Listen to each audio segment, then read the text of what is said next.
Six Flags New England is a park I've been going to since 2015, a grand total of 3 whole times, so I'm obviously an expert on the park. Okay, maybe not, but 3 times over 3 different years, each of them 3 years apart. That gives you a pretty good taste of the park. My first 2 trips in 2015 and 2018 were amazing. And then there was 2021, and, well, I thought this would be a good chance to look at the good and the bad sides of the park. So here we go. These are the pros and cons of Six Flags New England.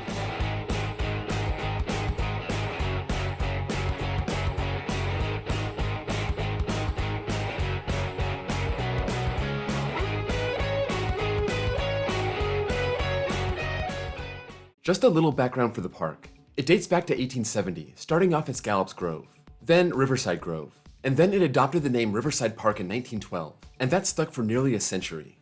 Like most old parks, it started off as a picnic area, and eventually it started adding rides. Premier Parks bought the park back in 1996, and after Premier bought Six Flags in 1998, they made an effort to use the Six Flags brand on all their parks, and ever since 2000, this park has been known as Six Flags New England.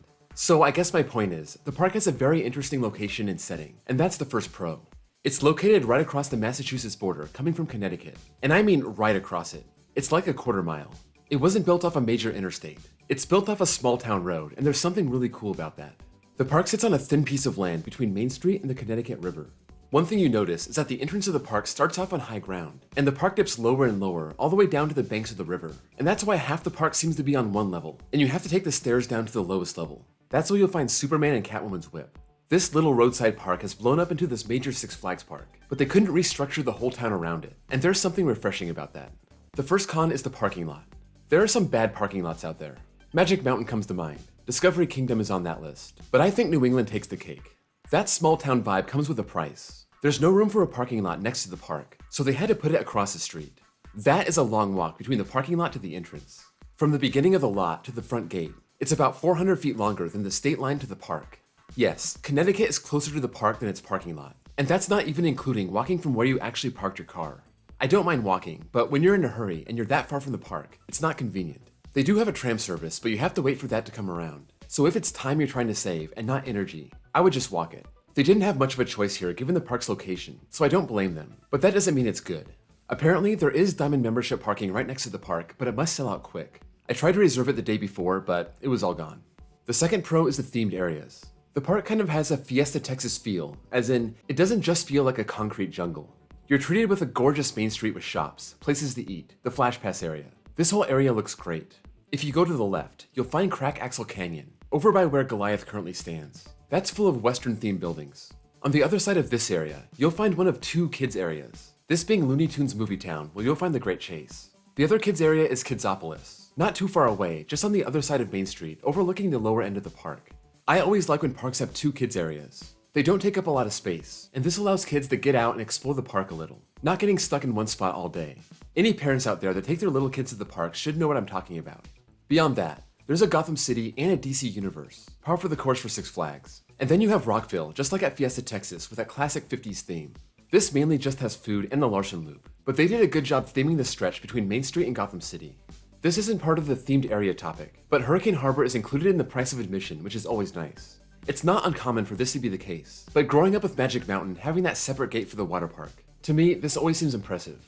The third pro is their 1-2 punch. Yeah, I'm going out of order a little bit, but this flows better, so I'm doing it.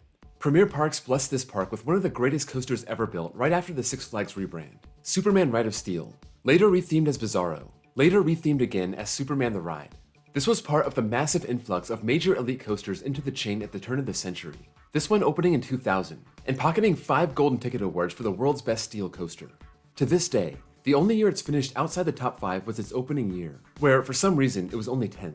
I guess it took a year for people to experience it, and realize what a masterpiece the layout is. I've done a bunch of ranking videos on this channel, and Six Flags New England was #1 with the best layout in Superman the Ride.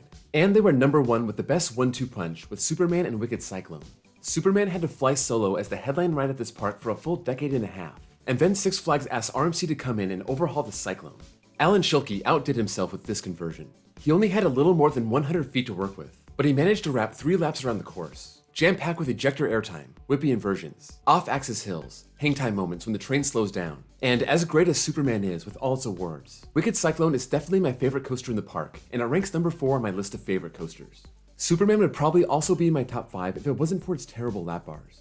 This used to have those glorious T-bars you'll find on rides like Millennium Force. But after an accident in 2004, there were additional metal bars added to the side along with shin guards. But it got even worse when it was rebranded as Bizarro in 2009. They ditched the T-bars altogether and went with the U-brick lap bar that sits right on your thighs. I would have loved to ride this just once with the T-bars. I wonder how high this could have ranked. This hypercoaster combines airtime hills, a spaghetti bowl section, and tunnels in the most perfect way. And I wish you could enjoy all of it without the pressure on your thighs. The second con is the lack of depth in their lineup. A lot of parks seem to have this problem. They may have a couple great rides at the top, and then there's a massive drop-off. Carowinds has this problem, so does Canada's Wonderland, and Six Flags New England's other 10 coasters leave a lot to be desired. I would say the next best thing at the park is Batman the Dark Knight, a small-scale B&M floorless. I like it, it's a very solid ride, but it's not a great pick for number 3 in the park. Then you have Riddler Revenge, an SLC that used to be known as Mind Eraser, but it was rethemed in 2018 to fit in with Gotham City. And the best thing that came out of that was the new vest restraints. This eliminated most of the pain while riding, and it made it actually a good ride. Then you got some cookie cutter rides, like Joker and Pandemonium. Good, but nothing special. Then some other cookie cutter rides that aren't as good, like Gotham City Gauntlet and Flashback. The park ruined Goliath after they brought it over here from Magic Mountain. For some reason, they thought new trains were a good idea. They weren't, and now it's gone. Thunderbolt is their oldest coaster, going back to 1941, and it has a custom layout, but I think it's pretty forceless and mild. And I'm not saying that because I'm anti-old coasters. I like a lot of wooden coasters from the 1920s more than this one. It seems to get a long line, and it's not really worth waiting for if you've already ridden it. Catwoman's Whip and Great Chase are good for kids and families, but that's about it. They have the quantity, but that supporting cast lacks a little quality. They could really use a good launch coaster as a solid number 3 option in the park. The third and final con is the operations. This really stood out to me in 2021, and a lot of the issues that I remember from 2015 and disappeared in 2018 seem to have resurfaced. Stapling was a major issue back in 2015 on Wicked Cyclone and Bizarro. The ops were relentless. In 2018, this wasn't so bad, but in 2021, it came back with a vengeance. I really wish ops would understand. You don't have to be uncomfortable to be safe. It takes a lot of space for your legs to slide out from under a bar, and I mean a lot. Once it hits my lap, there's no reason to keep pushing. The process was also extremely slow for rides with seatbelts and lap bars. They had to have the seatbelts fastened, checked, then lap bars pushed down, and checked. And I understand the process and safety of ensuring the seatbelts are good before the lap bar, but a lot of other parks don't do this, and they seem to be just fine. And they have reasonable dispatch times. Everything here was just so painfully slow. A lot of rides also had operators filling the station, and that's fine. But in some cases, they didn't even start filling it up until the train was rolling back into the station. This was especially bad on Batman. So while the op is trying to figure out how many people to place in each row, the train is already back and waiting for the next riders. This didn't just happen once. It seemed to be the norm to wait before letting people into the station.